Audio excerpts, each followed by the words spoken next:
Coming up, Columbus High School gets approval to launch a redesign project aimed at future success for its graduates. Wind advisories for Wednesday. Follow that up with flood watches for Thursday. We got an interesting 36 hours on our hands. The latest from the Skywatch Weather Center. And the Pittsburgh Fire Department prepares the next generation of first responders. The 4 states' most watched news starts now. Good morning and welcome to the KOAM Morning News. It is 5 a.m. I'm Tanya Bach. We'll get to those stories in just a moment, but first, let's go to Michael Hayslip in the Skywatch Weather Center. Try it, live television of Mother Nature getting the best of me here. We got the moon hanging out just about everywhere we go. My thought, Tanya, I wanted to show everybody how fast those clouds are just streaking by the moon right now. Of course, there's our towers. We look out to the west. Wind still not fooling around. We've yet to pick up any rain, though, on the Skywatch Storm Tracker for our Wednesday morning. That being said, high wind advisories for our counties in tan. And then if we look at the green, you go, well, what is that? That is a flood watch we have in effect. You'll notice that lasts until all the way tomorrow night, an indicator that we're going to get some heavy thunderstorm activity later today into Thursday morning. 59 degrees, though, in Joplin. Look at that last wind gust at Joplin Regional Airport. My goodness, 43 miles per hour. So it's barreling in and bringing us very warm mid-February pre-sunrise temps. Till I look at the color contour up there, you can tell that cold front starting to push down a little bit, but we sit mid to high 50s right now. Kind of splitting everything from the panhandles up through Iowa, so everybody underneath it, at least for the course of the afternoon, still going to have delightful temperatures. Just once again, very, very windy, as the icons point out right there. Let's go ahead and dive into tonight because that's when it begins to get a little serious. Scattered rain throughout the course of our later morning, early afternoon hours. Really doesn't develop into anything severe until we get to tonight. Then we get a good line of thunderstorms that develop from the southwest up to the northeast. We start to see our temperatures drop as we approach midnight. Pushing down here, that's where we saw the flood watches right there. And that's going to pick up the most water. Then we've got the freezing precipitation on top of it. Going to be a little bit treacherous for our Thursday morning commute. Follow that up with the snow that's going to come through, about 1 to 2 inches of accumulation. Additional rainfall below I-44 throughout southwest Missouri, lasting all the way into Thursday afternoon. Temperatures, yeah, they're going to drop down into the 20s. We'll finally stabilize, Tanya, but not before we get single-digit wind chills tomorrow, say late morning, and then we'll have single-digit wind chills again tomorrow night. All right. Thanks, Michael. Abortion providers in Oklahoma, Kansas, and Missouri say they're continuing to see a dramatic increase in women coming from Texas who are seeking abortion services. Operators of 2 abortion clinics in Oklahoma say they've seen a huge influx in the number of women coming from Texas. Trust Women officials say the company's Oklahoma City clinic went from seeing 12 Texas patients in August to 130 in September after Texas passed the most restrictive anti-abortion law in the U.S. in decades. An official with Planned Parenthood Great Plains says they went from seeing about 50 patients from Texas at their clinics in Arkansas, Kansas, and Missouri and Oklahoma in the fall of 2020 to more than 1,000 last year. Wow. Columbus High School is now one of 9 Kansas schools approved to launch a state redesign project. Columbus School District joined the Kansas KAM School Redesign Project in 2019. It's aimed at helping schools ensure the success of their high school graduates. School's counselor, Nikki Strickland, says it's already been beneficial for students' futures. It's allowed us to increase some of our tech programs, and so kids get, plus just our focusing on the individual student and knowing kind of where they're wanting to go to increase options, whether it's college or not. The main goal of the program is to help students explore their interest in addition to core classes they may take. City of Joplin announces some changes to its transportation services due to staffing issues. Starting on the 28th, the Sunshine Lamp Trolley will begin operating again from 9 a.m. to 6 p.m. Monday through Friday. MAPS is cutting down its services. It will only operate 4 vans instead of the usual 5. The hours of operation for MAPS will stay the same. Reservations and it just on a busy day you may have to go to the next day or go to the next week type thing, depending on how far you're calling ahead. Sunshine Lamp Trolley provides 3 routes, red, blue, and green. High schoolers in Cherokee, Kansas learn about the dangers of distracted driving. Their live tour stopped by the high school where students got to drive a simulated vehicle to see what it's like to drink and drive. Sheriff deputy we spoke with hopes the tour will cut down on the number of distracted or drunk driving crashes involving teens. So I think it's good that it shows kids whether they have or haven't drove impaired or distracted, the consequences that can come from it. The program encourages kids to drive safe. That stands for sober and free of electronics safe. Joplin's Wildcat Glades is getting some help teaching the next generation an appreciation for nature. The Jasper-Newton County chapter of 100 Women Who Care gave Wildcat Glades close to $3,000 to buy tools for conservation education. The nonprofit Wildcat Glades Friends Group offers nature trails, resources, and education programs. And what a privilege it was to be able to sponsor them. They do so much for our community, and they're a drawing force here just to get people outside and give them a taste of nature that they don't always get at home. The Jasper-Newton chapter of 100 Women Who Care says since its formation in 2018, it's given about $35,000 to charities. Pittsburgh Fire Department is training the next generation of first responders. The department is hosting a 6-week academy to show recruits what a day in the life of a firefighter is like. The academy covers fire suppression, building construction, equipment, and fire behavior, among other things. Recruits also got to go through simulated emergency calls to see what they're like. We want to put them in an environment where we can coach them to success. So we challenge them every day to come to recruit school. We make it very clear that this is a pass-fail environment. Officials say the academy gives students the tools they need to get a firefighter certification. It's 5:07. Temperatures already in the mid to high 50s. We do have a wind advisory, not the red flag warning, the wind advisory for today. Follow that up with flood watches south of I-44 as the rain will begin with the scattered variety later this morning. Turn into legitimate thunderstorm activity for tonight. And as that thing rolls through, watch it just keep training, especially for the southern portion of southwest Missouri. We'll then throw some freezing rain on top of it for early Thursday morning. Follow that up with about 1 to 2 inches of snow and temperatures, well, 20s. Nice looking weekend though. Nice looking weekend. We just gotta get through tomorrow.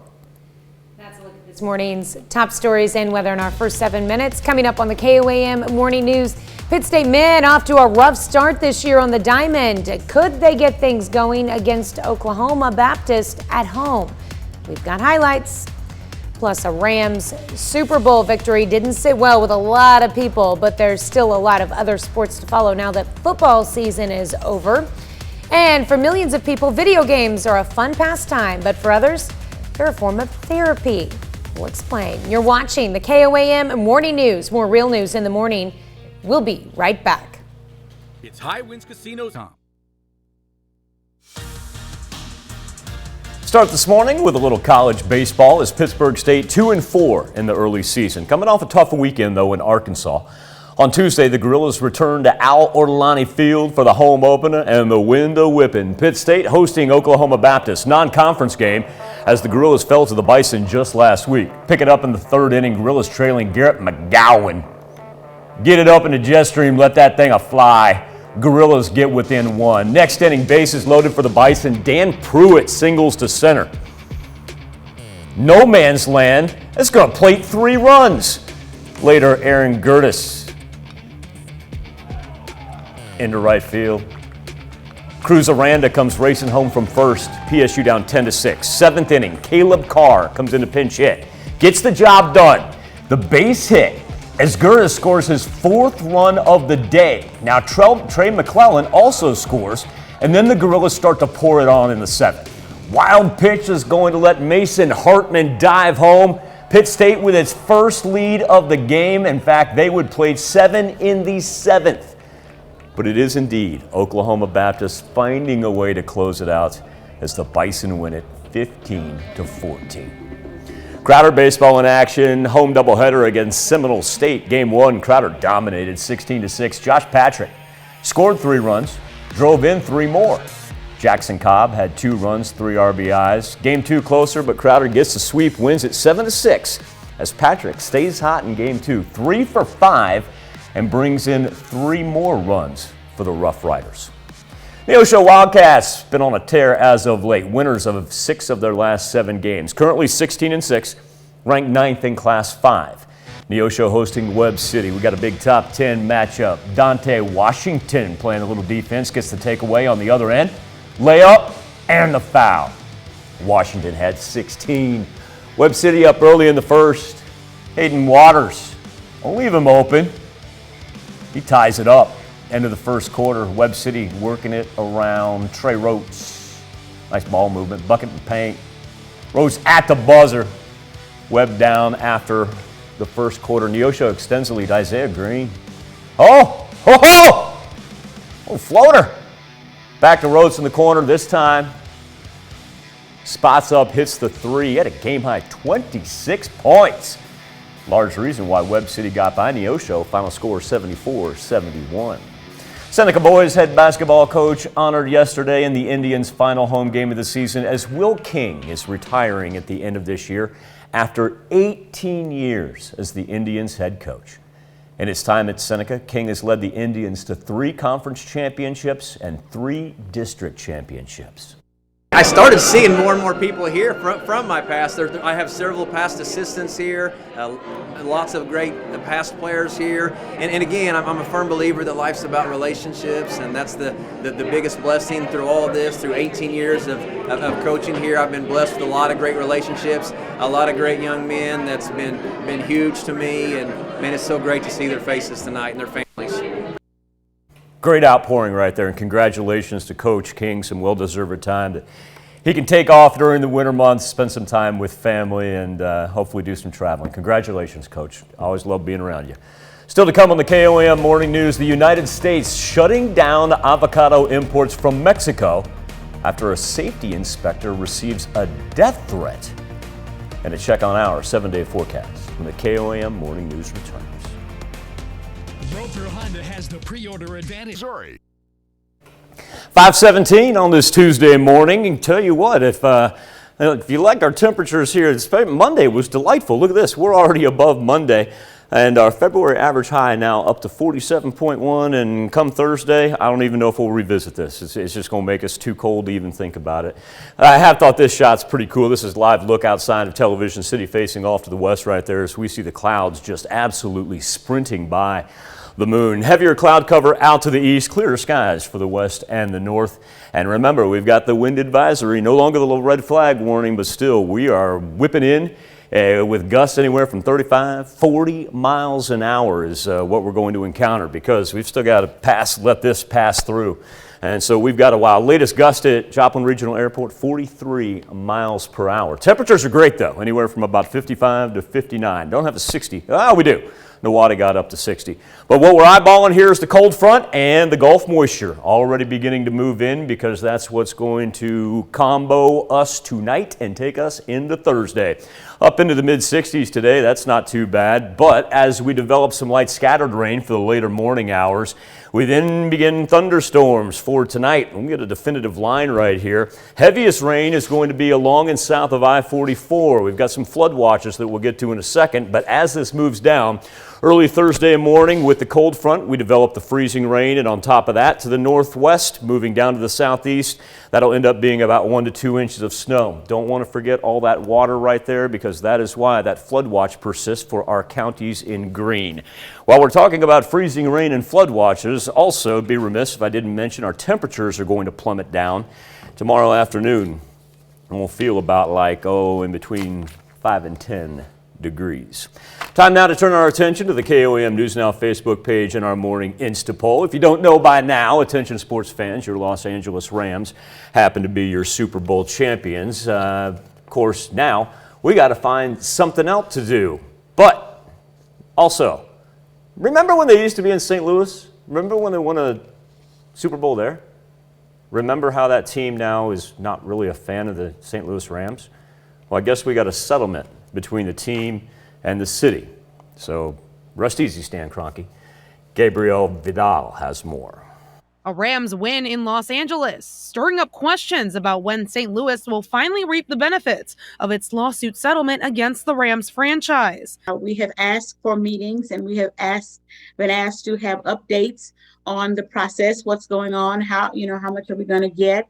Are there any kinds of parameters around this money? And we've really been told nothing. St. Louis city and county spokespersons tell News 4 city and county leaders, as well as the St. Louis Regional Convention and Sports Complex Authority, or RSA, are still working out negotiations on how much money each entity will receive. A spokesperson for the city's Board of Aldermen president, Louis Reed, tells me alderpersons have not been included in the negotiation process. And St. Louis County Council members say they've also been left in the dark. Although we do believe the county executive is being briefed and is part of the negotiation, it's just they have not allowed the council to be part of that conversation. A spokesperson for the county executive tells News 4 the county councilor negotiates all civil legal matters for St. Louis County, and they cannot comment on mediation until the issue is resolved. I just think it's not good government, if you will, that everything is in secrecy, and your council, who is going to be responsible for some of those funds,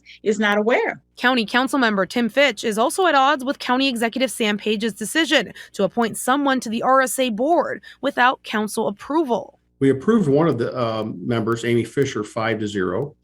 And then when Charlie Dooley, who was the second member brought forward for confirmation, the council turned him down by a vote of 3 noes and 2 yeses.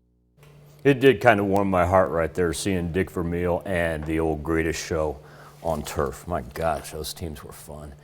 Our question for you this morning on the KOAM News Now Insta poll and our Facebook page: with football season over, what sport are you watching? You'll also notice there's one distinct sport that's missing from our list. It's because they've decided to let us down and not even play. A couple ways to log on: KOAMnewsnow.com/vote, or connect to us via our Facebook page. Be back with your results and Health Watch next. Outpost Casino. Health Watch this morning: the pace of Americans getting COVID-19 vaccine booster shots reaches a new low, and many public health experts are concerned about it. As of Monday, about 64% of Americans are fully vaccinated against coronavirus with at least their initial 2-dose series, and 28% have received a booster shot. But the pace of people getting boosted is the lowest it's been in months since the Centers for Disease Control and Prevention first recommended boosters for seniors and other at-risk adults in September. That's according to a CNN analysis of CDC data. The CDC expanded its recommendation for booster doses in November to include all adults. In a new study published yesterday, found a 3rd dose can help COVID-19 immunity last longer. After 2 doses, antibodies are largely ineffective after about 6 months. We'll have more on the story coming up at 7 o'clock on the KOAM Morning News on Fox 14. Dr. Robert Califf has been voted to serve as Commissioner of the Food and Drug Administration for the 2nd time. He won confirmation in the Senate in a narrow 50-46 vote. That was not along party lines. 6 Republicans voted for him, while 5 Democrats voted against. A key opposing voice belonged to Democratic Senator Joe Manchin, who said Califf is too tied to the pharmaceutical industry to head the FDA. Califf is a cardiologist who has already headed the agency once before, with much less opposition. The Senate approved him with an 89-4 vote during former President Barack Obama's final year in office. Califf stepped down shortly before President Donald Trump was sworn in. More than 130 million people play video games, but for some it's about much more than fun. In fact, it's just what the doctor ordered. Michael Heinrich loves playing video games. But unlike most gamers who use standard controls, he needs to use a specialized adaptive console. It's because he lost partial use of his hands after a motorcycle accident left him a quadriplegic. And, I can't push buttons because, my thumbs don't move down. He couldn't raise his arms over his head, so the controllers were placed up high to build strength. I was trying to strength train my triceps by hitting buttons and holding them up in the air for just an extended period of time. Therapeutic and adaptive gaming is used to help with spinal cord injuries, brain injuries, stroke, amputation, and other disabilities. This is one of only a handful of labs like this in the country. They play games like Candy Crush, Plants and Zombies, or Rocket Launch. So we would put it near their head if they were working towards putting their shirt on. We would put it towards their mouth if they were working to feed themselves. For many patients, the rehab doesn't feel like hard work because they're so immersed in the game. And for some, like Michael, it's about more than physical improvements. It's about being able to play games for fun as well. He's one of 46 million disabled gamers. It was, let me engage into a community. Let me be a part of something that is not just me working on my weights, but like me being able to play with my friends. Dow Quick, KOAM News. Many companies like Microsoft make adaptive controllers. They range in price from about $100 to over $1,000. That's a look at some of today's top health stories. You're watching the KOAM Morning News. Temperature is going to be in the mid-60s later on today. Remember, we start with scattered rain that'll turn into the thunderstorms post-sunset, and then get ready for freezing rain, snow, and a massive cold front for tomorrow. Be back with more KOAM Morning News right after this. You are an innocent victim. Good morning, I'm Tanya Bach with your KOAM News Update. The Joplin School District is introducing a new way to celebrate the accomplishments of its alumni. On Tuesday, the Joplin Schools Foundation announced the establishment of the Joplin Schools Hall of Fame. It will honor alumni from Lincoln, Memorial, Parkwood, and Joplin High Schools. The foundation hopes the Hall of Fame will serve as an inspiration for current and future students to pursue their dreams. The foundation will begin accepting applications May 15th. High schoolers in Cherokee, Kansas learned about the dangers of distracted driving. The Arrive Alive tour stopped by the high school where the students got to drive a simulated vehicle to see what it's like to drink and drive. A sheriff deputy we spoke with hopes that the tour will cut down on the number of distracted or drunk driving crashes involving teens. The program encourages kids to drive safe, and that stands for sober and free of electronics. Here's Mike with today's forecast. A little light scattered rain for the later morning hours. Then we really get serious here as we dip into Wednesday evening and nighttime. That band rolling through right there with flood watches south of I-44 turns into freezing rain early Thursday morning, followed by 1 to 2 inches of snow and temperatures all the way down into the 20s.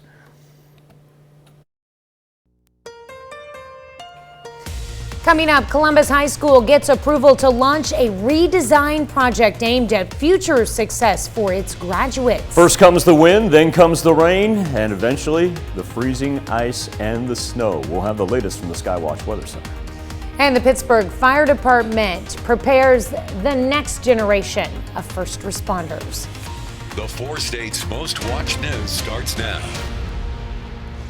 Good morning and welcome to the KOAM Morning News. It is 5:30. I'm Tanya Bach. We'll get to those stories in just a moment, but first, hold on to your hats. Let's go to the Skywatch Weather Center. Mundane Skywatch storm tracker, Tanya. I wish I could tell you it's going to look like this tomorrow morning as well.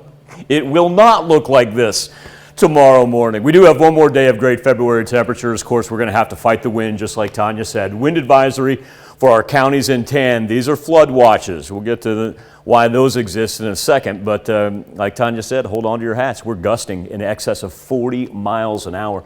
Last one we picked up at Joplin Regional Airport was about 43 miles per hour. Still coming in from the south, though, as we range from about 55 to 59. We've got a lone 60 up there, Sedan. Second one on the board. Nowata hit it first earlier. Cold front beginning to move. Remember, everything transpires and works from northwest down to southeast today. Afternoon, even with the wind and the cloud cover, still mid-60s. No complaints there. Let's talk about what happens tonight. We'll get some light scattered rain throughout the later morning, afternoon hours. Nothing to concern yourself with, won't affect travel.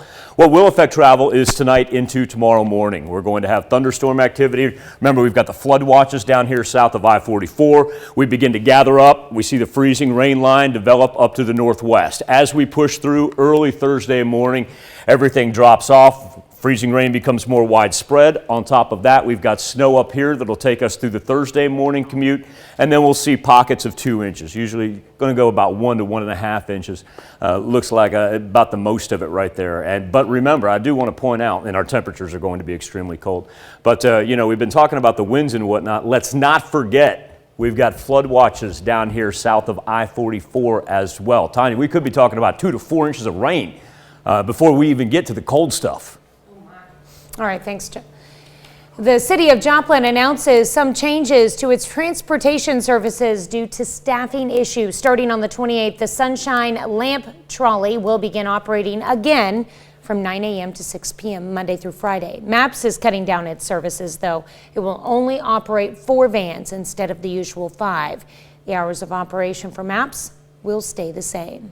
You know, you'll still call ahead and make the reservations, and it just, on a busy day, you may have to go to the next day or go to the next week type thing, depending on how far, you know, you're calling ahead. Sunshine Lamp Trolley provides 3 routes: red, blue, and green. High schoolers in Cherokee, Kansas learn about the dangers of distracted driving. The Arrive Alive tour stopped by the high school where students got to drive a simulated vehicle to see what it's like to drink and drive. A sheriff deputy we spoke with hopes the tour will cut down on the number of distracted or drunk driving crashes involving teens. So I think it's good that it shows kids, whether they have or haven't drove impaired or distracted, the consequences that can come from it. Program encourages kids to drive safe. Safe, of course, standing for sober and free of electronics. Columbus High School is now one of 9 schools in Kansas approved to launch a state redesign project. The project aims to adapt education to meet the needs of all students. KOAM's Bronte Sorotsky spoke with the school's principal and a school counselor and has more on how the state program has already benefited its students. This month, the Kansas State Board of Education approved 9 schools in 7 districts to be a part of the Kansas Can Redesign project plan for the current school year. One of those schools approved was Columbus High School. The approval from the state board, we're very appreciative because it's validation that we're doing things the correct way. The program, which invites schools from all over the state to apply, has the goal to find ways to best meet the needs of all students. We looked at our master schedule. That's been completely redesigned to where teachers can choose whether or not they have 90 or 45-minute classes. Same amount of time on the week, but it's just structured differently to meet students' needs and whatever's best for that type of instruction. Columbus High School has been working on this since 2019, but it wasn't until the fall of 2021 that they were accepted as a launch school. In February of 2022, the State Board of Education recognized them as an official launch school, one of 9 approved for the current school year. That validation now with the State Board of Education recognizing the work that we've put in is just great for morale for the staff. Since joining the program, the school has been able to implement beneficial changes for students. We've allowed a lot of project-based learning. We get a lot of our students out into the community working at different jobs. They're able to actually go out and experience the workforce even more. And there's really been many opportunities, different areas that have helped our students. Those changes, especially the schedule, have helped students receive needed real-world experience. When we have our flex day, it allows them to really, I think, connect more their interest and their school life to what their future goals are. In Columbus, Bronte Sorotsky, KOAM News. Other area school districts taking part in the redesign project are Frontenac, Northeast, and Uniontown. Joplin's Wildcat Glades is getting some help teaching the next generation an appreciation for nature. The Jasper-Newton County chapter of 100 Women Who Care gave Wildcat Glades close to $3,000 to buy tools for conservation education. The nonprofit Wildcat Glades Friends Group offers nature trails, resources, and education programs. And what a privilege it was to be able to sponsor them. They do so much for our community, and they're a drawing force here just to get people outside and give them a taste of nature that they don't always get at home. The Jasper Newton chapter of 100 Women Who Care says since its formation in 2018, it's given about $35,000 to charities. Pittsburgh Fire Department is training the next generation of first responders. The department is hosting a 6-week academy to show recruits what a day in the life of a firefighter is like. The academy covers fire suppression, building construction, equipment, and fire behavior, among other things. Recruits also got to go through simulated emergency calls to see what they are like. We want to put them in an environment where we can coach them to success. So we challenge them every day to come to recruit school. We make it very clear that this is a pass-fail environment. Officials say the academy gives students the tools they need to get a firefighter certification. Here's Michael with a look at your forecast. Tanya, we've been talking a lot about our precipitation, and rightfully so, because after the scattered rains, we will pick up some thunderstorms for tonight into Thursday, and really the most important thing is that freezing rain as it rolls through right there, and our flood watches to go along with the very heavy rain down to the south. One thing we haven't spent a lot of time touching upon is look at our wind chill and the difference. Isn't that amazing? We're talking about wind chills that are, close to single digits up to the northwest where the cold front starts, and yet still hanging on to the 50s south of I-44, but eventually it's all encompassing and we just continue to sink down. So we're also going to have to talk about the fact that it's dangerously cold. There's the look at the flood watch, the aforementioned flood watch south of I-44, 2 to 4 inches of rain down there. And remember, another 1 to 2 inches of snow that is going to melt off eventually in combo with that as well. You can do it. All right, well, this morning we are discussing sports after the Super Bowl. It was only a few years ago that the Rams moved back to Los Angeles in what can be described as a bitter move to add insult to injury. Just in case you hadn't heard, the Rams won the Super Bowl a couple of days ago, while the city of St. Louis continues to question the status of its lawsuit over the team. Controversy and bad feelings aside, the Super Bowl does bring the NFL season to a close. But for sports fans, there are still plenty of options out there. The Olympics are in full swing right now. Plenty of events left to follow. And if you're looking for something from the pros, the NBA and NHL are deep into their seasons.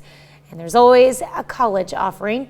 We talked about baseball earlier in the show, and soccer if you prefer your sports with a bit more international flair. With football season over, our question this morning is, what sport are you watching now? Right now, 51% of our respondents, Tanya, say college. I'm going to guess that kind of that tradition, once the Super Bowl's over, people do tend to begin to lock in on college basketball. Of course, we're just a couple weeks away from Selection Sunday, the beginning of March Madness, but also, too, we just said college very well could be college baseball. I encourage all of you baseball fans out there, take time since Major League Baseball isn't going to play for us. We've got minor league teams and we've got a slew of great college baseball around here. You go out to one of those games, get a jet stream like we had yesterday, ball's going to fly out of the park. There you go. Sorry, pitchers. It's going to happen. All right, thanks, Michael.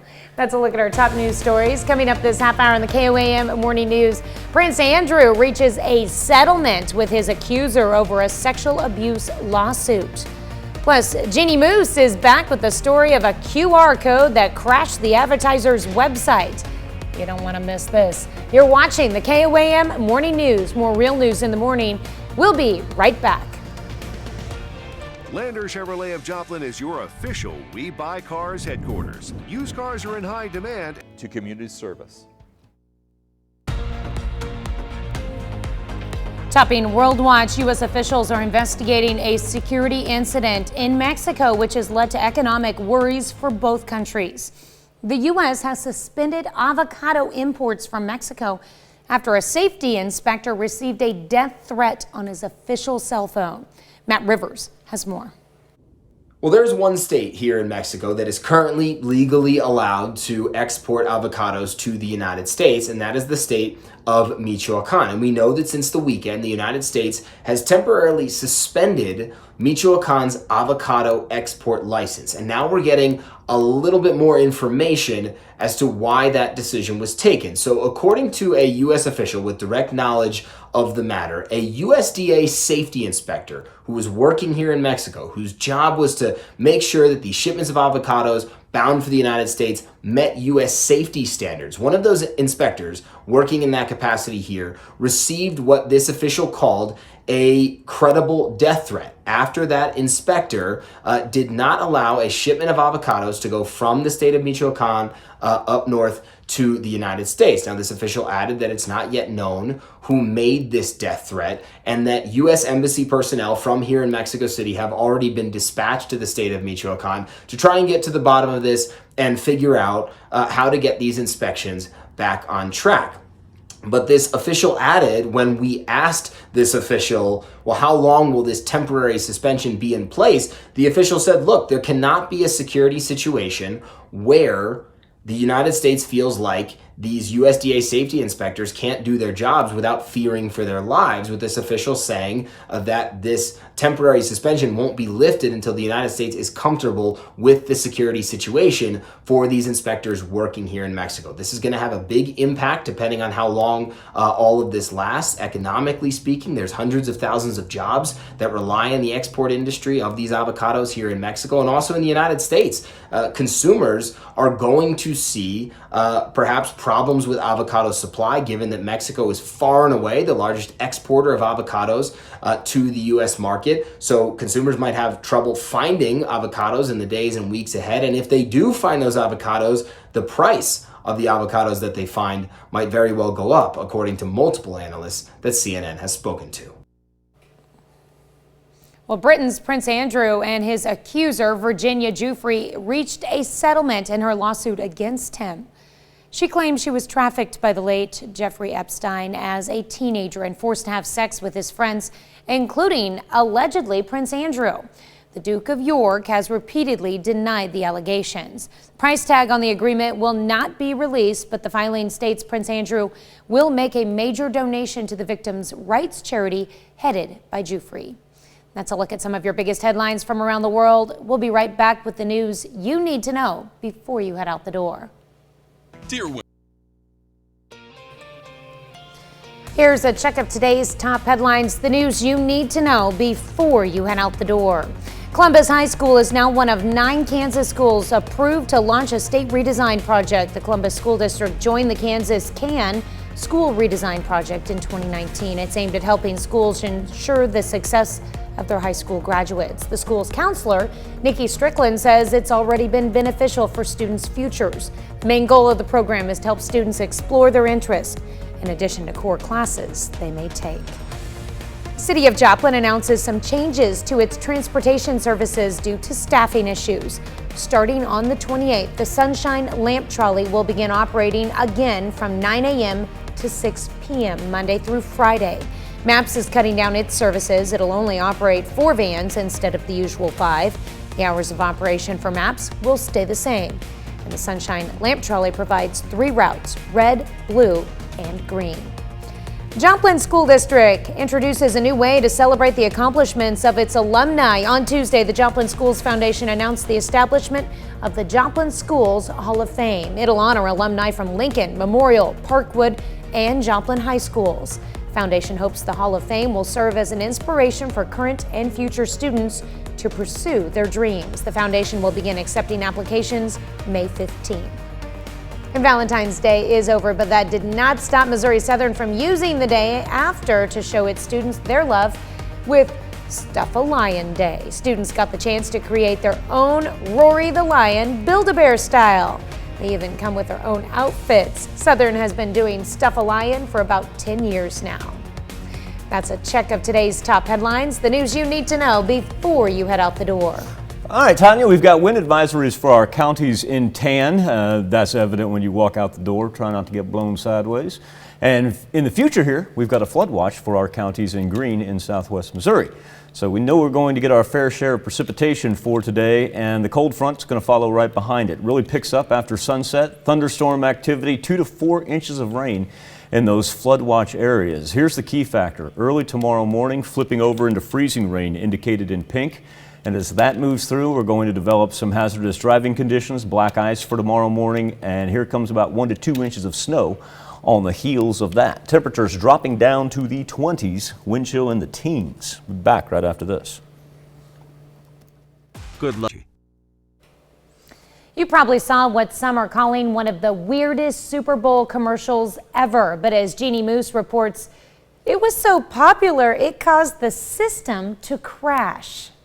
Were you one of those people chasing a QR code around your TV screen during the Super Bowl, even getting down on your knees? Or maybe like this 95-year-old grandma, you were saying, "What is that?" Did you get it? No. Did you? No, I'm filming you getting it. Or maybe you were at a Super Bowl party with guests who rooted for the code more than for the Rams or the Bengals.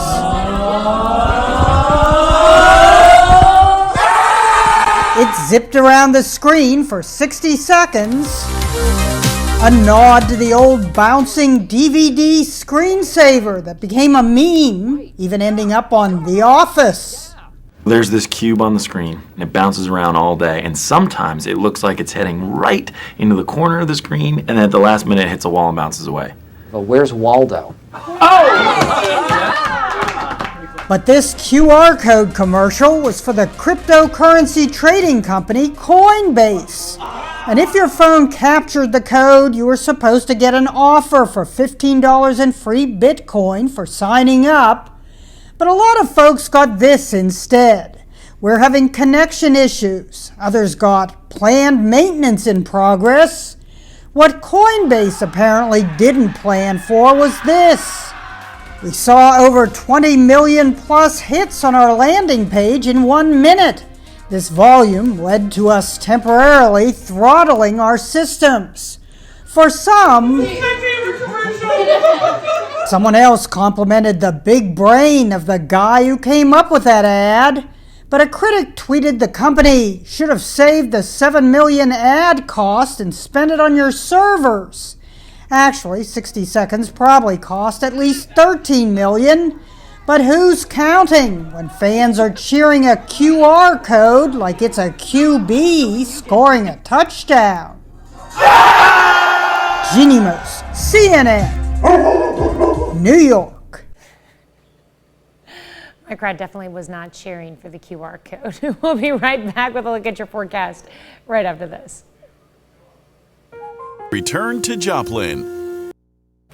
First things first, let's tackle our wind numbers on this Wednesday morning as we're blowing in at about 30 miles an hour. Picked up gusts anywhere from about 40 to 45 miles per hour. At least it's coming in from the south, resulting in very nice pre-sunrise temperatures. Look at that. We're throwing up some additional 60s now in Independence, Nowata, and in Sedan.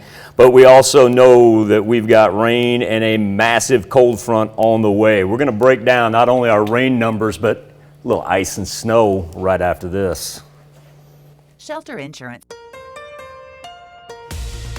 Coming up, Columbus High School gets approval to launch a redesign project aimed at future success for its graduates. We not only have a wind advisory, we've got flood watches, and just minutes ago, we now have a wind chill advisory. We're going to have the latest from the Skywatch Weather Center. And the Pittsburgh Fire Department prepares the next generation of first responders. The 4 states' most watched news starts now. Good morning and welcome to the KOAM Morning News. It is 6 a.m. I'm Tanya Bach. We'll have those stories and a look at an upcoming farming conference with researchers from around the country and how you can be a part of it. But first, let's head over to Michael in the Skywatch Weather Center. That's really what Mary, Dr. Dawsey, and I are going to encourage, Tanya. There's wonderful resources right in our backyard.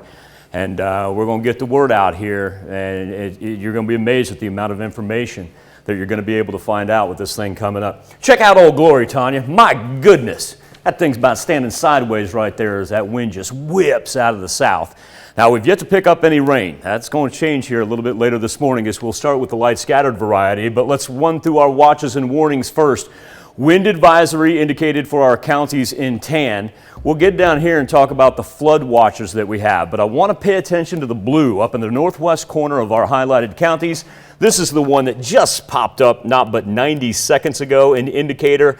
With the cold front on the way, that is now transitioned into a winter storm watch. Once again, the blue indicating a winter storm watch now in effect for our counties in the far northwest. Let's hop back to our wind, talk about the wind gusts that we've seen. 43 miles per hour, 44. Up the ante by 1 mile per hour at Joplin Regional Airport. It is throwing some 60s up on the board pre-sunrise. Amazing temperatures considering we're in the middle of February. And here's the line that we're going to eyeball all day long as it will continue its sink down from the northwest to the southeast. Really shouldn't have an effect on our temperatures though until we get into tomorrow morning. So for our Wednesday, we're still going to be able to roll mid-60s. Let's get into the good stuff, the precipitation that is. As far as what it's going to feel like, we'll watch everything plummet down there for Thursday. But also, too, we've got a flood watch because of our thunderstorm activity that's going to transpire. And with the light scattered rain, that doesn't look too impressive. But this evening into tonight, we see the definitive line of thunderstorm activity beginning to occur. Very heavy rains at times. And remember, flood watch is down here because as it pushes through, we've got a transition. There's our freezing rain early Thursday morning. We're going to run into black ice. We've got snow on the top of it. As it drops off 2 to 4 inches of rain, we're going to see streams and creeks definitely flood down here. This is going to be problematic travel, 44, 49. And then on top of that, let's throw, say, inch and a half, pockets of 2 inches of snow by the time Thursday evening rolls around. And like I said, Tanya, dangerously cold, but I think perhaps more importantly is we concentrate on our travel and our flooding right now. Yeah. We can get through the cold. It's February. It should be cold. We don't like it, but we'll get through it. Right. All right, thanks, Michael. Abortion providers in Oklahoma, Kansas, and Missouri say they're continuing to see a dramatic increase in women coming from Texas who are seeking abortion services. Operators of 2 abortion clinics in Oklahoma say they've seen a huge influx in the number of women coming from Texas. Trust Women officials say the company's Oklahoma City clinic went from seeing 12 Texas patients in August to 130 in September after Texas passed the most restrictive anti-abortion law in the U.S. in decades. An official with Planned Parenthood Great Plains says it went from seeing about 50 patients from Texas at their clinics in Arkansas, Kansas, Missouri, and Oklahoma to more than 1,000 last year. Columbus High School is now one of 9 Kansas schools approved to launch a state redesign project. The Columbus School District joined the Kansas CAN School Redesign Project in 2019. It's aimed at helping schools ensure the success of their high school graduates. The school's counselor says it's already been beneficial for students' futures. It's allowed us to increase some of our tech programs. And so kids get, plus just our focusing on the individual student and knowing kind of where they're wanting to go to increase options, whether it's college or not. The main goal of the program is to help students explore their interest in addition to core classes they may take. Joplin School District is introducing a new way to celebrate the accomplishments of its alumni. Its own Hall of Fame. The Joplin Schools Foundation announced the establishment of the Hall. It will honor alumni from Lincoln, Memorial, Parkwood, and Joplin High Schools. The foundation hopes the Hall of Fame will serve as an inspiration for current and future students to pursue their dreams. Our students need to see people who've walked the halls that they've walked, who had the same kind of dreams and aspirations that they may have, and they've actually done it. And they need to be able to see that here are people that have done these things, they've made these accomplishments, they've made life better for all of us in a lot of these cases. Foundation will be accepting applications beginning May 15th. Court-appointed special advocates will soon have a new building in Joplin. CASA officials broke ground on the Jasper County CASA Training and Connection Center. Organization connects children in foster care with volunteers who will advocate for their needs. Officials say the new $1 million facility will provide a consistent, centralized location with play and learning areas and space to train volunteers. Yes, the kids are very excited, especially the ones who have been around a little while. They are really ready to have somewhere to go. Foster homes are really crowded. A lot of times there's lots of kids in them. So having a space that's just theirs that they get that one-on-one time is going to be incredible. CASA officials say they're looking for around 50 more volunteers this year. To volunteer, you must be at least 21 years old, have a high school diploma or equivalent, be willing to participate in interviews and background checks, and complete a national CASA training curriculum. If you fit that criteria and would like to help, you can sign up to volunteer online. We provided a link on our website, KOAMnewsnow.com. Pittsburgh Fire Department is training the next generation of first responders. The department is hosting a 6-week academy to show recruits what a day in the life of a firefighter is like. The academy covers fire suppression, building construction, equipment, and fire behavior, among other things. Recruits also got to go through simulated emergency calls to see what they're like. We want to put them in an environment where we can coach them to success. So we challenge them every day to come to recruit school. We make it very clear that this is a pass-fail environment. Officials say the academy gives students the tools they need to get a firefighter certification. On this day in 1923, Howard Carter opens the inner burial chamber of Egyptian pharaoh King Tut's tomb and finds the sarcophagus. This would go on to become the most famous discovery of a pharaoh's tomb and make Tut perhaps the most famous pharaoh. Carter discovered that the antechamber did in fact lead to Tut's burial chamber. When he opened the sealed doorway inside, he saw the sarcophagus of the pharaoh. Over the years, many legends have emerged around the discovery of his tomb, most famously the so-called curse of the pharaohs, that those who disturbed the tomb were doomed to an early death. Howard Carter, however, would live another 16 years. As a person who paid for the expedition, he died shortly thereafter. Did you ever get a chance, do you remember when it went on its worldwide tour, the exhibit? I remember that. I did not see it, though. I can't remember how old I was. I was pretty young. It was at the DMA, the Dallas Museum of Art. Yeah. Oh. Yeah. That's cool. And especially being young and impressionable, like I was, it was truly a sight to see. Tanya, check out this sight. Not that, check out that. How cool is that? Those clouds. Look how fast those clouds are moving across the moon right there. Of course, that's a live look over 7th and Rangeline. Let's lock in, enjoy a windy yet warm Wednesday, and then get ready for some travel concerns for tomorrow morning. Thunderstorm activity begins. Freezing rain is really what we're kind of eyeballing here as it moves through. It's going to transpire unfortunately, before sunrise, so we're going to run into some black ice tomorrow and follow that up with snow. That's a look at this morning's top stories and weather in our first 7 minutes. Coming up on the KOAM Morning News, how the latest farming research advances are coming to the 4 states and how you can be a part of that. Plus, the White House is showing skepticism. Russia insists it's de-escalating the crisis with Ukraine. Meantime, the U.S. says it sees no proof of those claims. I'm Laura Podesta with what the White House is threatening if Russia does invade. And later, the latest on this morning's COVID-19 response meeting about the future of mask mandates. You're watching the KOAM Morning News. More real news in the morning. We'll be right back. Do you love a sleek, modern look, or maybe you prefer classic and modest?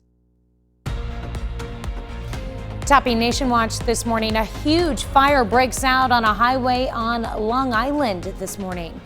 Its gas tanker was carrying 12,000 gallons of fuel when it overturned into a building and then burst into flames. One witness reported hearing an explosion as the vehicle burned.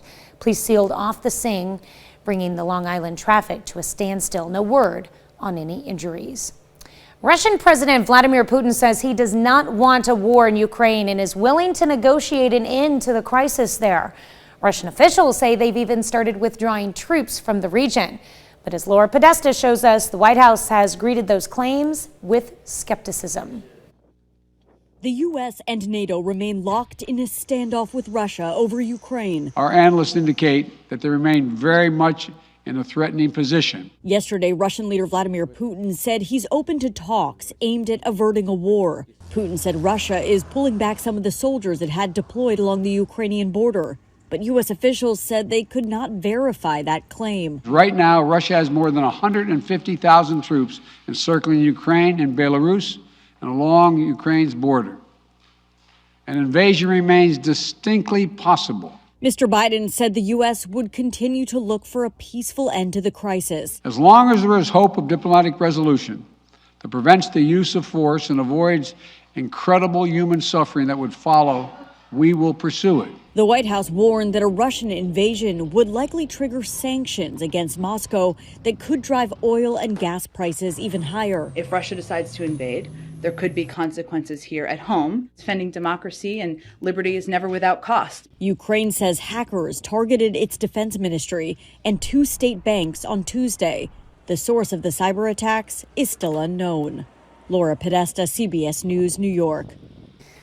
Vladimir Putin has said he wants NATO to stop its expansion into Eastern Europe. He says the growth of the alliance poses a threat to Russia's national security. That's a look at today's top national stories. We'll be right back.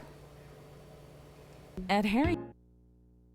Welcome back to the KOAM Morning News. Couple of special guests in the studio, joined by Mary Laritz and Dr. Tim Dawsey of the Kansas Polymer Research Center in Pittsburgh, because you two are putting on, folks, what we're here to do is encouraging everybody to take advantage of the resources that Mary and Dr. Tim have been able to put together specifically for farmers. And because we may not think of the Kansas Polymer Center being able to help our farmers here in the 4 states put food on the table each and every day, but Doctor, that's exactly what you've come up with a way to do through this conference. Well, at least to help. The big thing around here is we're right in the middle. Most people don't even know we have a polymer research center here, and we're right in the middle of this agricultural community. We no longer have all the manufacturing and so forth, so we've got to diversify the economy. So a part of that is if we can take products, byproducts, and waste from the ag community, and we can make value-added products from that, we all benefit. We're using the resources from the farmers and giving it back to the farmers in there for use in there. So yeah, it's all about getting the farmers and the ranchers and producers in to exchange with the scientists. And I find it interesting because you do call it FARMS. It's Farmers Accelerating Research in Material Sources, correct? Yes, that's exactly what we're after on here, is for that we can do some great stuff, but sometimes we don't really know what the problems are. All of us scientists weren't farmers. That's really interesting you bring that up, because Mary, you were talking about, from your standpoint, dealing with logistical things. And Correct. I know one of the things the conference tries to conquer are sometimes we encounter daily problems in our lives that we get used to handling because we can't see the trees through the forest. How do you kind of have people take a step back and look at the bigger view? Okay, so in this case, we have scientists that have never been on a farm. They don't know what the daily challenges are. And then we have farmers and ranchers that, they know their problems and they might have great ideas on how to fix this, but to bring it to fruition. So this is one way we can bring those two together to combat those logistical problems. But the importance is interest and attendance, Doctor. What's your elevator speech? How do you tell people this is really going to benefit whether they're not only their farms, their families? Everybody, the community. We're dealing with brain drain. The people, we have great students at Pittsburgh State University that are graduating and are recruited all over the nation, and that's where they go, is all over the nation. We got to create jobs here for them. Well, a part of this is we're saying, while we got all these resources, there's so much pressure on the fossil fuel industry, the petroleum-based industries on there, and we've got all of these resources. We've got the Kansas Polymer Research Center has been doing research on bio-based polymers, plastics made from plant materials for over 25 years. Well, many people don't know that we got one of the oldest plastics programs in the nation. That's here. right. In 19, we got a great polymer chemistry programs over a decade old now. We got all the resources, and so now we've got Virginia Tech scientists coming in. We got Arizona State scientists coming in. We got scientists from KU, the extension agent from K-State, all coming together in here to bring the farmers in to teach us what their problems are, rather than us reading in a newspaper and saying, well, Trying I think to dissect it that way. What is here? We want to hear it face to face, back and forth, the exchange. Mary, if you can kind of give us the lowdown as far as schedule-wise, sure. And once again, folks, it's as easy as signing up. That's all it takes. Am I correct? You can register at pittstate.edu/farms. It's free. We have great sponsors that have made this completely free. It's free, folks. Free. It's free. Yes. Yes, we start Wednesday evening, next Wednesday, the 23rd, at the Kansas Polymer Research Center with an evening reception. And then Thursday is the main bulk of the program, where we want our farmers, ranchers, producers to come, and that's where they're going to meet all day with our researchers, and that will be in Parsons at the Southeast Research and Extension Center. And then we'll end the day with a tour of a livestock auction and a processing plant, but that's the bulk day.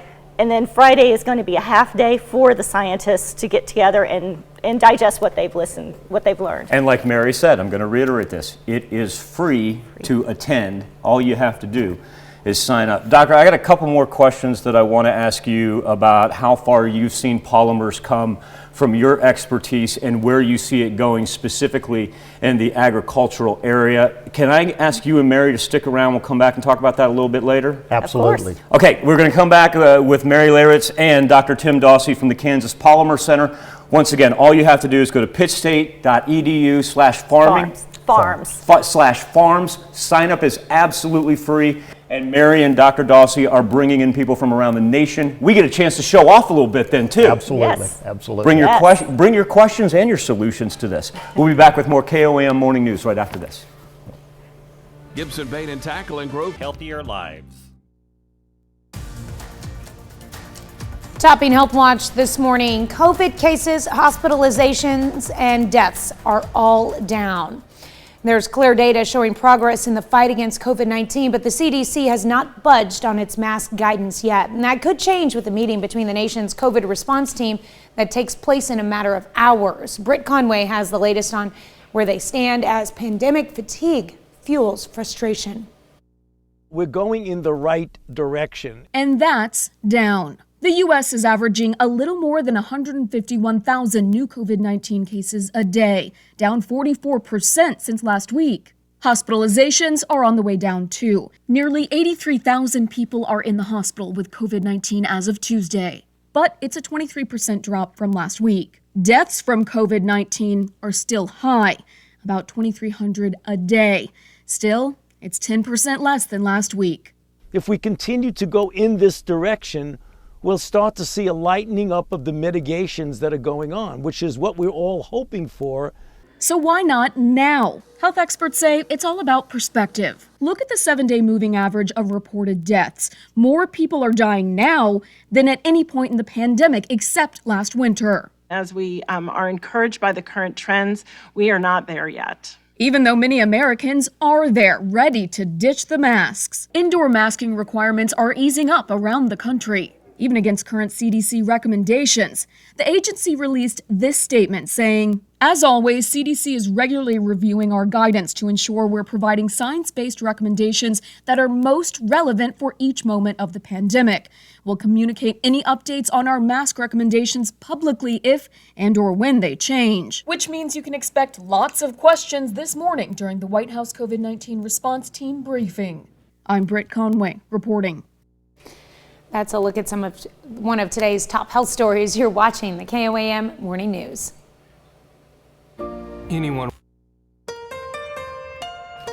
Coming up, Columbus High School gets approval to launch a redesign project aimed at future success for its graduates. Strong south wind whipping the clouds right across the moon over 7th and Rangeline, and eventually we're going to talk about flood warnings and even wind chill advisories, all the latest from the Skywatch Weather Center.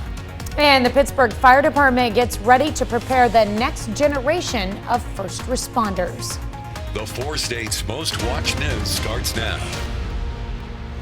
Good morning and welcome to the KOAM Morning News. It is 6:30. I'm Tanya Buck. We'll have those stories and a look at where gas prices are headed after oil falls on the market. But first, let's head over to Michael in the Skywatch Weather Center. Kind of an east side over 7th and Rangeline, Tanya, as the clouds are just booking it with the wind coming in from the south right there. Good shot of the moon. Kind of give you almost that eerie Halloween feeling, if you will. It's been nice and delightful over 7th and Rangeline. Look, Mother Nature is just all entranced with this picture. Technology is like, no, we're just gonna, let's just look at this, Michael. I'm like, no, technology. We got other things we got to talk about today. Mainly what's coming for us tonight into tomorrow morning. Still very pleasant right now, 59 degrees. Oh, that wind gust now up to 46 miles per hour at Joplin Regional Airport. We've seen an increase in cloud cover, stayed on the dry side so far, anticipating some light scattered rain to begin with later this morning. Let's break down all the color codes, watches and warnings for our counties in tan. That's going to be a wind advisory until 3 o'clock this afternoon. That's a flood watch that we'll dive into. That's wind chill advisory, winter storm winter storm that's blowing in. Conquer the winds is we got a ways to go because we've got to let everything out here to our west pass through this way before it calms down. That's why that thing lasts all the way until 3 p.m. But still, it's putting us up into the mid to high 50s. Pre-sunrise for a February, that's really hard to beat. Color contour, though, showing you. Yeah, look what we've got cooking up there. Making its way from the northwest down to the southeast. Going to follow the jet stream as it begins to sink. And the other key factor is the Gulf moisture that we've slowly picked up here the past couple of days puts those two on a collision course. Our weather trend going to lift us up into the mid-60s later on today. More importantly, let's kind of break it down this way. Let's talk temperatures first. By the time we dive into Thursday morning, we've got wind chills that are close to single digits. Remember that winter storm warning up in the northwest compared to the 50s that we're still holding on to south of I-44, but eventually everybody drops down as we progress from Thursday morning into the afternoon hours. Now, we also have this flood watch right here because we've got an additional 2 to 4 inches of rain that are going to be picked up from our thunderstorm activity. And then we've got the freezing rain, and then we've got the snow melt after that. So here we go. We really pick up in earnest at about 8, 9 o'clock. Good line of thunderstorms, drops down below south of I-44. There's your flooding concerns. There's our travel concerns with the freezing rain. That's pre-sunrise. We'll get black ice on top of it, about 1 to 2 inches of snow as it will last all the way into Thursday afternoon before all that rain slowly flips over into snow. Luckily, we got a great weekend ahead. Travel concerns for Thursday are going to be our main sticking point for really the next 36 to 48 hours, Tanya. After we get through Thursday, we're kind of in the clear. All right, well, ready to be in the clear, that's for sure. Well, the city of Joplin announces some changes to its transportation services due to staffing issues. Starting on the last day of February and extending into March, the Sunshine Lamp Trolley will begin operating again from 9 a.m. to 6 p.m. Monday through Friday. MAPS is cutting down its services. Will only operate 4 vans instead of the usual 5. The hour of operation for MAPS will stay the same. You'll still call ahead and make the reservations, and it just on a busy day, you may have to go to the next day or go to the next week type thing, depending on how far you're calling ahead.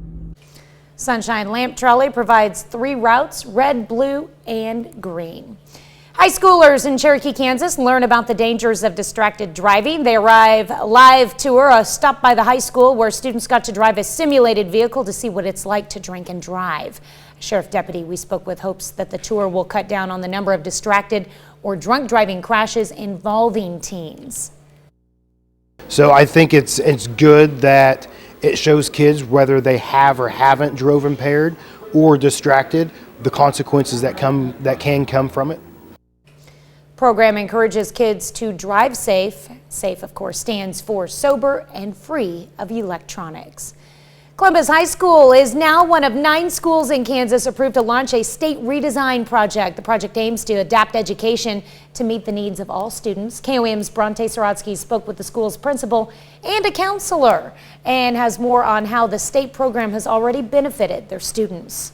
This month, the Kansas State Board of Education approved 9 schools in 7 districts to be a part of the Kansas CAN redesign project plan for the current school year. One of those schools approved was Columbus High School. The approval from the state board, we're very appreciative because it's validation that we're doing things the correct way. The program, which invites schools from all over the state to apply, has the goal to find ways to best meet the needs of all students. We looked at our master schedule. That's been completely redesigned to where teachers can choose whether or not they have 90 or 45-minute classes. Same amount of time on the week, but it's just structured differently to meet students' needs and whatever's best for that type of instruction. Columbus High School has been working on this since 2019, but it wasn't until the fall of 2021 that they were accepted as a launch school. In February of 2022, the State Board of Education recognized them as an official launch school, one of 9 approved for the current school year. That validation now with the State Board of Education recognizing the work that we've put in is just great for morale for the staff. Since joining the program, the school has been able to implement beneficial changes for students. We've allowed a lot of project-based learning. We get a lot of our students out into the community working at different jobs. They're able to actually go out and experience the workforce even more. And there's really been many opportunities, different areas that have helped our students. Those changes, especially the schedule, have helped students receive needed real-world experience. When we have our Flex Day, it allows them to really, I think, connect more their interest and their school life to what their future goals are. In Columbus, Bronte Sorotsky, KOAM News. Other area school districts taking part in the Redesign project are Frontenac, Northeast, and Uniontown. Joplin's Wildcat Glades is getting some help teaching the next generation an appreciation for nature. Jasper Newton County chapter of 100 Women Who Care gave Wildcat Glades close to $3,000 to buy tools for conservation education. Nonprofit Wildcat Glades Friends Group offers nature trails, resources, and education programs. And what a privilege it was to be able to sponsor them. They do so much for our community, and they're a drawing force here just to get people outside and give them a taste of nature that they don't always get at home. Jasper Newton chapter of 100 Women Who Care says since its formation in 2018, it's given about $35,000 to charities. Pittsburgh Fire Department is training the next generation of first responders. The department is hosting a 6-week academy to show recruits what a day in the life of a firefighter is like. Academy covers fire suppression, building construction, equipment, fire behavior, among other things. Recruits also got to go through simulated emergency calls to see what they're like. We want to put them in an environment where we can coach them to success. So we challenge them every day to come to recruit school. We make it very clear that this is a pass-fail environment. Officials say the academy gives students the tools they need to get a firefighter certification. On this day in history, in 1959, Fidel Castro was sworn in as Prime Minister of Cuba. Castro led the guerrilla campaign, forcing dictator Fulgencio Batista into exile. Castro became commander-in-chief of Cuba's armed forces after Batista was ousted on January 1st. United States initially recognized the new Cuban dictator, but withdrew its support after Castro launched a program of agricultural reform, nationalized U.S. assets on the island, and declared a Marxist government. Many of Cuba's wealthier citizens fled to the United States, where they joined the CIA in its efforts to overthrow Castro's regime. And the rest, as they say, is history. I believe it was last week that Che Guevara was granted his Cuban citizenship. So that would have been a rather tumultuous time there in between January 1 and the middle of February. Can't imagine how tumultuous it was before then, during the revolution either. Temperatures right now ranging anywhere from, let's go 57 up to 60. We've been hanging on to some 60s every now and then. Wind tracker coming in from the south. And remember, that's sustained winds. We're gusting right now up to 43 miles per hour. Weather trend, calm for the most part precipitation-wise, certainly not wind-wise. But precipitation-wise, as a Skywatch storm tracker, even if we throw on the cloud cover right there, we don't pick up any green. As a matter of fact, Midwest is staying kind of tremendously dry right now, even though we've got the Gulf moisture that we're kind of waiting to pop here and bring us some scattered showers for the later morning hours. That's not going to affect any travel for our Wednesday. But we're going to kick in tonight. And that's going to come with some thunderstorms that move across. We're going to have 2 to 4 inches of flooding. We'll have streams and creeks flood along and south of I-44. The freezing rain, that's really the big factor right there, because that's going to hamper our road conditions early Thursday morning before sunrise. And then the 7-day forecast, dangerously cold temperatures, single-digit wind chills all throughout, say beginning Thursday morning, taking us all the way into Friday morning. Well, that's a look at today's top news stories. Coming up this half hour on the KOAM Morning News, the price of gas is going up, but a barrel of oil is going down. Plus, life after the Super Bowl. We've got to find something else to watch now, and we want to know where you prefer to turn. We'll be right back. Kansas cross. In Consumer Watch this morning, President Biden warns harsh sanctions on Russia could have significant blowback on the U.S. economy. That includes possible price hikes and disruption to the nation's energy supply. A gallon of gas is now about $1 more than it was a year ago. We get more from Omar Villafranca. Filling up your gas tank can empty your wallet. California has some of the highest prices, an average of $4.71 a gallon. This station near downtown LA was well over $6. Holy mackerel. I couldn't believe it. It was crazy. Texas has some of the cheapest prices in the country, an average of $3.18 a gallon. But that's no relief to Eduardo Martinez, who drives more than 100 miles a day hauling construction debris. How often are you having to fill up? Shoot, maybe like once or twice a day. Yeah. How much is it to fill your tank up? Well over $100. It looks like we're in for higher oil and gasoline prices for the long haul. Ed Hers is an energy fellow at the University of Houston and says despite the president releasing 50 million barrels of oil from the strategic reserve to help consumers, it's just a drop in the bucket on the global market. Hers says if oil-rich Russia invades Ukraine, American consumers will feel the ripple effect at the pump. Expect to see the price go up by another 50 to 75 cents a gallon if Russia goes ahead with an invasion of Ukraine. President Biden says he'll work with Congress to protect consumers at the pump. Senate Democrats say they're considering a federal gas tax holiday, which would last the rest of the year and could save drivers up to 18 cents a gallon. But it's too early to tell if the bill has enough support. Omar Villafranca, CBS News, Dallas. With all that being said, both West Texas crude and Brent crude lost about $3 a barrel yesterday before making an early morning rebound and are now hanging around $93 a barrel. To put that into perspective, that's a 63% increase from where the price of oil was 1 year ago. That's it for Consumer Watch. Let's go over to Michael for our Something to Talk About. Thank you, Tanya. This morning on the KOAM News Now Facebook page and our morning Insta poll, sports after the Super Bowl. It was only a few years ago that the Rams moved back to Los Angeles in what can be described as a bitter move. To add insult to injury, of course, the Rams winning the Super Bowl a couple days ago, while the city of St. Louis continues to question the status of its lawsuit concerning the team. Controversy and bad feelings aside, Super Bowl does bring the NFL season to closure. For sports fans, our question to you this morning is, what do you turn to after the Super Bowl? Right now, 52% of you say, really not worried about anything. Put her on cruise control. Maybe you're baseball fans and know where that's headed. 39% of you say, oh, it's kind of a tradition that, there we are, over there. 39% of you say after the Super Bowl, kind of focus in on college. I'm going to guess that's probably college basketball now that that's ramping up, as of course we'll have March Madness Selection Sunday coming up here on KOAM in a couple of weeks, or maybe it is college baseball. We've got plenty of that to choose from here in the 4 states for sure. We're going to come back and celebrate birthdays and anniversaries. But first, trip out to the Big Apple.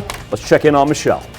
I'm Michelle Miller. Coming up on CBS Mornings, a generation forgotten by history. We'll look back at the first generation of freed slaves and their determination that their children would be great. That's coming up on CBS Mornings. Vote now for the.com.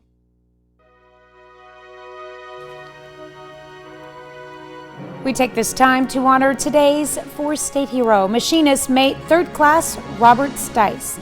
The Oswego, Kansas native served in the Navy aboard the destroyer, the USS John Hood in the Pacific Theater during World War II. To Robert Stice, we thank you, today's 4-state hero.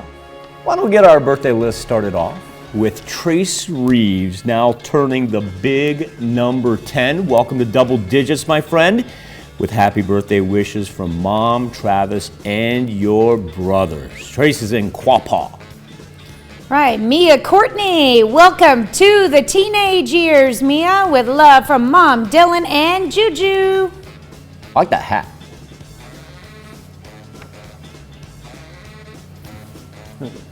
Yeah, I like that hat. I'm a big fan of those hats when it gets this time of year. Nate Cook, is celebrating an 18th birthday and a little Columbus Titan pride out there on the mound. I think he's on the mound. Nate, if you're not a pitcher, forgive me. We were just talking about pitchers. Anyway, Nate, best of luck to you on a successful season as he celebrates in Columbus, and know this comes with love from Mom and Dad. All right, happy birthday, Nate. And happy birthday with love from the entire family to Gail Irwin, who's now 65 years old. Looking great there, Gail, in Carthage. Oh, we got a special one here in Pittsburgh. It's our good friend Rose Kern. Good morning, Miss Rose. Always love it when I've actually been, you know, hey, Tanya, have you run into her? I have actually been able to run into her now that we're kind of getting out and about a little bit. And Rose, you know we love you, and a very, very happy birthday to you. She is celebrating her 93rd birthday in Pittsburgh. Wow. Happy birthday, Miss Rose. And a happy birthday to Linda Garrison. Yeah, looking good there. Linda is in Columbus. Happy birthday, Linda. Jan Allen celebrating a birthday in Columbus. Jan, a very happy birthday to you. And Mike Riebel chiming in from Iola. Mike, have a wonderful birthday celebration. A happy birthday and happy anniversary to all on this February the 16th. That's where you can send them in to birthdays@KOAMTV.com. Or if you'd like to jump on the website, just go to KOAMNewsNow.com. Now here's Tanya Bach with a very important birthday announcement. That's right. You can be a part of the KOAM Birthday Club by going to our website and signing up. And once you do, you'll get special deals from local businesses. Go to KOAMNewsNow.com and sign up for the KOAM Birthday Club today. Coming up when we transition over to the KOAM Morning News on Fox 14. This is an interesting movie that's coming out in the big screen. It is the life of Ted Kaczynski, of course, known as the Unabomber. It's a movie called Ted K. We're going to take a closer look at it when we transition over to the KOAM Morning News on Fox 14. There we are. The cloud, boy, those clouds, they gathered quickly over 7th and Rangeline. My goodness, it wasn't but probably 2 minutes ago that we had this same shot, and the moon was still shining. It actually had an orangish glow to it, but look at how fast those clouds are moving as the wind whips in from the south. Current conditions in Joplin sit at 59 degrees, wind gust 46 miles per hour. Never did calm down overnight. And our temperatures, mid to high 50s, no worries temperature-wise. I tell you what though, just as an aside, if you park your car east-west in a parking lot, so in other words, your doors are facing north-south, please be very, very careful when you go to open up that door. And don't pull one of those where you get halfway in and try to get something out of your vehicle, because that wind will grab that door and it will shut it right back on you in a heartbeat. So just keep that in mind this morning. Here's future track, a little scattered rain shower to begin, and then Wednesday evening we really pick up. That turns into thunderstorms, 2 to 4 inches with flood watches down to the south of I-44, transition over into freezing rain early Thursday morning. Follow that up with 1 to 2 inches of snow throughout Thursday afternoon and highs in the 20s. We'll be back with more KOAM Morning News right after this. Do you love a sleek, modern look, or maybe you prefer classic and modern? Here's a check of today's top headlines, the news you need to know before you head out the door. Columbus High School is now one of 9 Kansas schools approved to launch a state redesign project. Columbus School District joined the Kansas CAN School Redesign Project in 2019. It's aimed at helping schools ensure the success of their high school graduates. School's counselor, Nikki Strickland, says it's already been beneficial for students' futures. The main goal of the program is to help students explore their interest in addition to core classes they may take. City of Joplin announces some changes to its transportation services due to staffing issues. Starting on the 28th, the Sunshine Lamp Trolley will begin operating again from 9 a.m. to 6 p.m. Monday through Friday. MAPS is cutting down its services. It'll only operate 4 vans instead of the usual 5. Hours of operation for MAPS will stay the same though. Sunshine Lamp Trolley provides 3 routes, red, blue, and green. Joplin School District introduces a new way to celebrate the accomplishments of its alumni. On Tuesday, the Joplin Schools Foundation announced the establishment of the Joplin Schools Hall of Fame. It'll honor alumni from Lincoln, Memorial, Parkwood, and Joplin High Schools. Foundation hopes the Hall of Fame will serve as an inspiration for current and future students to pursue their dreams. The foundation will begin accepting applications May 15th.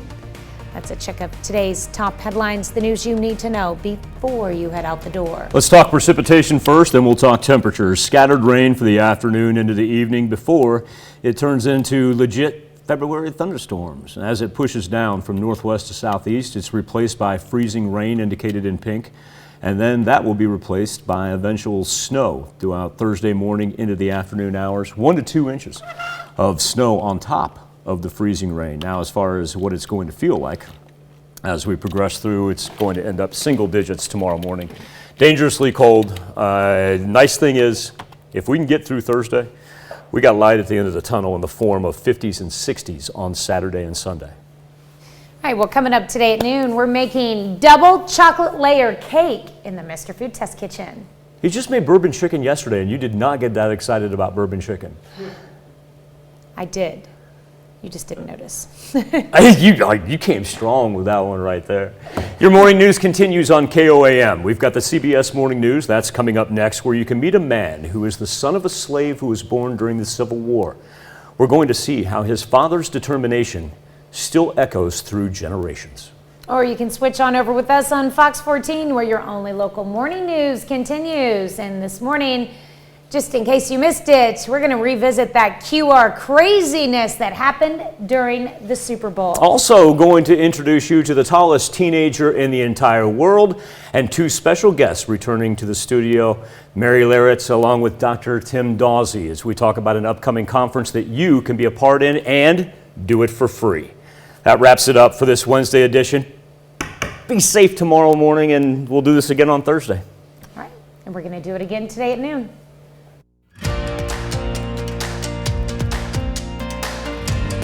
Good luck trying to find a boxer that won't box. That's